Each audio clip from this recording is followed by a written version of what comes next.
Bonjour à tous, bienvenue sur Mathessa, ma chaîne de maths pour dédramatiser, pour ne rien manquer des publications quotidiennes. Je vous invite à vous abonner à Mathessa, c'est rapide, facile et gratuit. Je vous rappelle également que depuis la rentrée 2023, vous avez sur www.mathessa.fr tous les documents support pour une année scolaire sereine et réussie. Je vous propose aujourd'hui en moins de 10 minutes un petit résumé de cours de tout le chapitre. Je vous laisse regarder ça et on se retrouve évidemment juste après pour le débrief. Allez, c'est parti! Chapitre très important de la classe de terminale spécialité, équations différentielles et primitives. Tout naturellement, on va commencer par définir ce qu'est une primitive. Vous avez appris en classe de première spécialité la notion de dérivée, et notamment de fonction dérivée. Et bien on va donc s'intéresser à la notion maintenant de primitive. Alors soit f est une fonction définie sur un intervalle i de grand R. Une fonction grand F est une primitive de petit f sur i, si tout d'abord grand F est dérivable sur i, et si pour tout x qu'appartient à i, f' de x égale f de x. En d'autres termes, petit f est la dérivée de grand F. Alors existe-t-il des primitives? Eh bien si f est une fonction continue sur i, alors f y admet des primitives.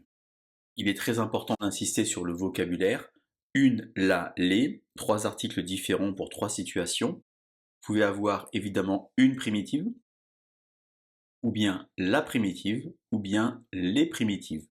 Il existe en effet une infinité de primitives pour une même fonction, car lorsque vous allez dériver une constante, eh bien celle-ci va donner 0. C'est la raison pour laquelle vous avez x associe grand f de x plus k avec k qui appartient à R, qui représente l'ensemble des primitives d'une fonction petit f. Soit f une fonction continue sur un intervalle i, pour tout x0 qui appartient à i et pour tout y0 qui appartient à R, il existe une unique primitive grand f de petit f sur i, telle que y0 égale grand f de x0. On appelle ça la primitive, et on utilise alors une condition initiale. C'est ce qu'on utilise par exemple en physique-chimie en terminale. Opération sur les primitives maintenant. Si vous avez f et g qui sont deux fonctions continues, eh bien grand F plus grand G est une primitive de petit f plus petit g naturellement sur i. Et pour tout k qui appartient à grand R, la fonction kf est une primitive de k petit f sur i. On doit bien sûr apprendre un formulaire de primitives de fonctions usuelles. Je vous l'insère sur l'image, mais vous l'aurez de manière bien plus claire sur le cours papier que vous allez trouver sur www.mathessa.fr. Attention cependant au domaine d'existence, car par exemple pour la fonction 1 sur x, qui est définie sur R étoile, eh bien les primitives ne sont définies que sur 0 plus l'infini ouvert. Vous avez également un formulaire pour les primitives de fonctions composées, que je vous insère également. De nouveau, allez faire un petit tour sur le cours papier, vous aurez ça de manière plus claire. On bascule maintenant sur la notion d'équation différentielle. Alors d'abord, qu'est-ce que c'est qu'une équation différentielle? Eh bien, c'est très facile à comprendre. Une équation différentielle est une égalité reliant une fonction avec ses dérivés. Une solution d'une équation différentielle est une fonction qui vérifie alors cette égalité. Vous avez par exemple E, y' égale AY, et donc la première équation différentielle qu'on étudie en classe de terminale spécialité. Les solutions sur R, car il y a une infinité de solutions pour une équation différentielle du premier ordre, à coefficient constant, sont les fonctions qui à x associent c e de ax avec petit c, avec grand C appartient à grand R. Il y a donc ici une infinité de solutions avec ce C qu'on pourra déterminer de manière unique si on a par exemple une condition initiale.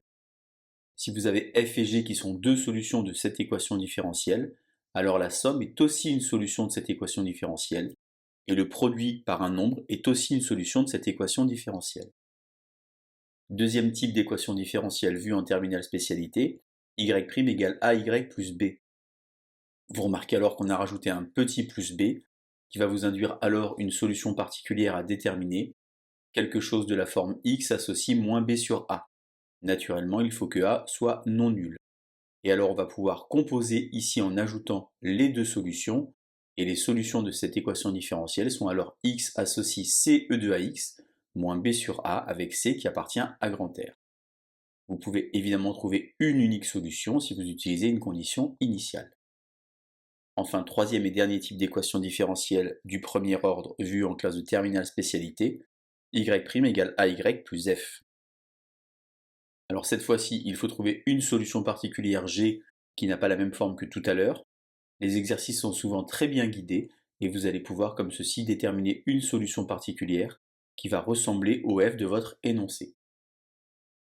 En complément, je l'ai mis dans ce chapitre, mais vous allez l'utiliser notamment dans le chapitre sur le calcul intégral, l'intégration par partie. L'intégration par partie, aussi appelée IPP, permet de déterminer une primitive, la primitive ou bien les primitives, lorsqu'une fonction est exprimée sous la forme d'un produit et qu'on ne peut pas utiliser, par exemple, une fonction composée. Vous avez de nombreuses vidéos sur Mathessa qui vont vous aider à travailler cette notion.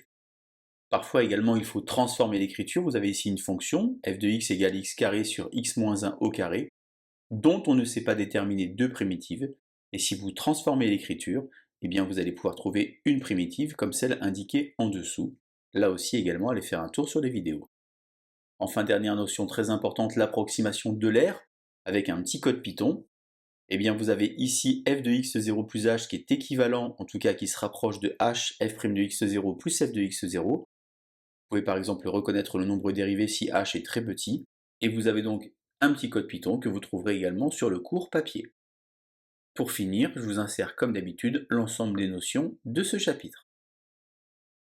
Voilà donc tout ce qu'on pouvait dire sur ce chapitre, un résumé de cours en moins de 10 minutes.